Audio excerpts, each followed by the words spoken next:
Hi అండి, అందరూ ఎలా ఉన్నారు? బాగున్నారా?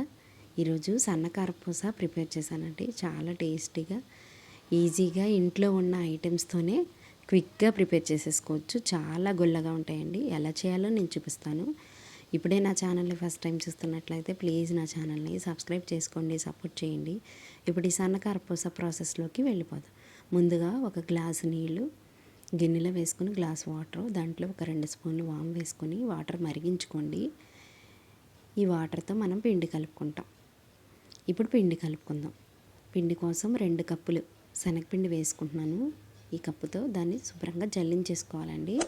ఎక్కడ ఉండలు లేకుండా, మురుము లేకుండా ఉండాలి. దీంట్లోనే ఒక 2 టేబుల్ స్పూన్ల బియ్యపిండి వేస్తున్నాను. అది కూడా జల్లించేసుకుందాం. జల్లించుకొని తీసుకుంటే చాలా క్రిస్పీగా చాలా బాగుంటాయండి. ఇలా జల్లించేసుకున్నాం. దీంట్లో సరిపడినంత సాల్ట్ 1/2 టేబుల్ స్పూన్ వేస్తున్నానండి.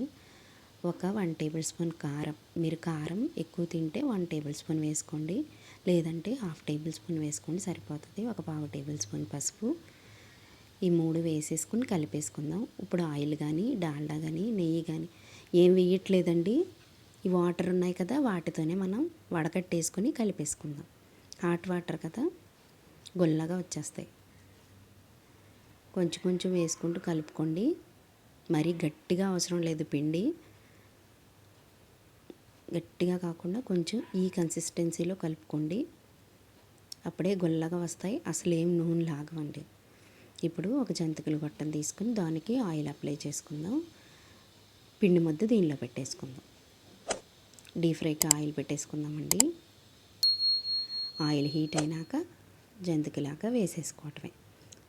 సిమ్లో పెట్టుకుని వేసుకోండి. బాగా ఆయిల్ హీట్ అవ్వాలి. సిమ్లో పెట్టుకుని వేసుకొని మీడియంలో పెట్టుకుని ఫ్రై చేసుకోండి. ఇలాగ కొంచెం ఫ్రై అయిపోతే బబుల్స్ తగ్గిపోతాయి. ఇప్పుడు తిరగేసుకుందాం. తిరగేసుకుని ఒక 1 మినిట్ ఉంచితే సరిపోతుందండి. వెంటనే ఫ్రై అయిపోతుంది సన్న కరపూస. ఇప్పుడు ఫ్రై అయిపోయింది, తీసేసుకుందామండి. ఒక ప్లేట్లో టిష్యూ వేసుకుని ఆ టిష్యూ మీద వేసుకోండి. పేపర్ మీదన్నా వేసుకోవచ్చు. ఎక్సెస్ ఆయిల్ ఏమైనా ఉంటే పీల్ చేసుకుంటుంది. ఇప్పుడు మళ్ళీ ఇంకొకటి వేసేద్దాం. ఇంకొక జంతిక వేసేస్తున్నాను. ఎంత బాగా పెద్దగా వేసుకోగలిగితే అంత వేసుకోండి.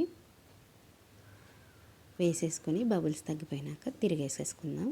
మీడియంలో పెట్టుకొని ఫ్రై చేసుకోండి. తీసేసే ముందు ఒక 1 మినిట్ పెద్ద మంట పెట్టుకొని తీసేయండి. తిరిగేసుకుని తొందరగా ఫ్రై అయిపోతాయి, చూసుకుని తీసేసుకోవాలండి. ఫ్రై అయిపోయింది, తీసేసుకుందాం. అలాగే అంత ఆయిల్ ఏమన్నా ఉంటే ఇలా ట్యాప్ చేసుకుంటే వచ్చేస్తుందండి ఆయిల్. నేను సర్వింగ్ ప్లేట్లో కూడా వేసేసుకుంటున్నాను. కొంచెం కరివేపాకు ఫ్రై చేసుకుని పైన పెట్టుకున్నాను. అంతేనండి, రెడీ అయిపోయింది సన్న కరపూస. చాలా టేస్టీగా, ఈజీగా, క్విక్గా అయిపోయే రెసిపీ అండి. పావు గంటలో చేసి పెట్టేయచ్చు అడిగితే మన ఇంట్లో వాళ్ళకి.